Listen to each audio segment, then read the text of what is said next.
Welcome and thank you for being here with us with Team 11.2 as we reminisce and recollect some blog posts from our 11 blog post saga from this year in marketing. First, we want to look at some key terms that we've key takeaways, that we've picked up along the way. First, we want to look at spectrum. And with spectrum, the thing is, a lot of us had a little bit of background in marketing from business classes in high school, but we really never had the chance to see what the spectrum was, how broad marketing really could be.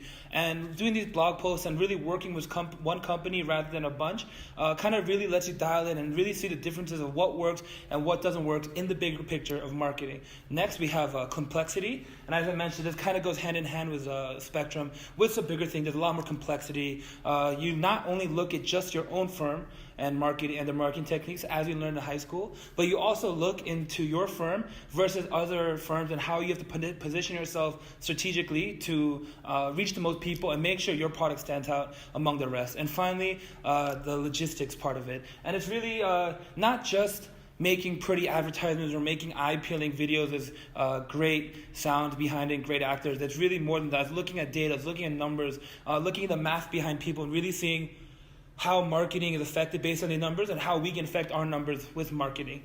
Next, we're going to look at one of the most helpful blog posts that we did throughout the semester, and actually that would be the SWOT analysis, not because it was one of our last blog posts of the 11, it's also because this was kind of the blog post that for 10 blog posts before it, we were kind of looking at different things and singular parts of the marketing scheme of Holy Fook, but finally at the end, this is when we got to bring it all together and see what this meant, not just for the restaurant internally and externally, but for the market that was in Hong Kong, which was external threats and opportunities. And finally, we want to talk about some recommendations for Holy Fook, and this is probably my favorite part as being someone that worked at Holy Fook, rep. Kind of things that I would, if I ever went back to work at Holy Fook, things I would bring up as a manager or bring up to the company.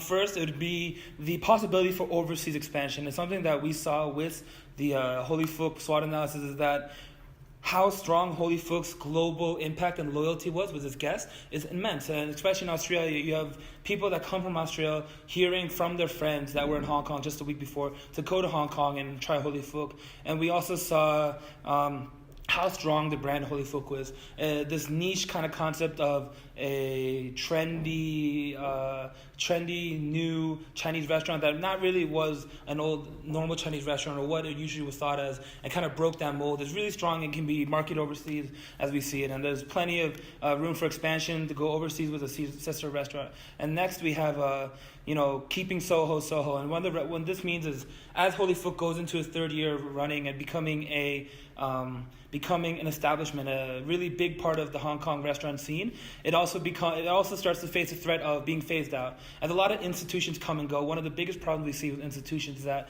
as the times change, institutions get pushed aside and forgotten because they don't change with the times. And we see this especially with how Holy Fook is located in Soho, in the Hong Kong central area, and now restaurateurs and food eaters are starting to go out toward Sang Pun and Shangwan, which are only 2 subway stops away, but pose a massive risk because this takes away not just from Holy Fook's guests, but also from the area in general, and people stop going to Soho and going to these cheaper areas. Restaurants can charge cheaper prices. And I think one of the biggest recommendations for Holy Fook is make sure you keep Soho. This extends not just between Holy Fook's guests and their relation with Soho region, but with other restaurants, getting them involved and really making Soho a mainstay. And, no matter what happens in other areas and different restaurants start opening up at different areas, making sure people know that Soho is where the top of the line restaurants are, just like Holy Fook.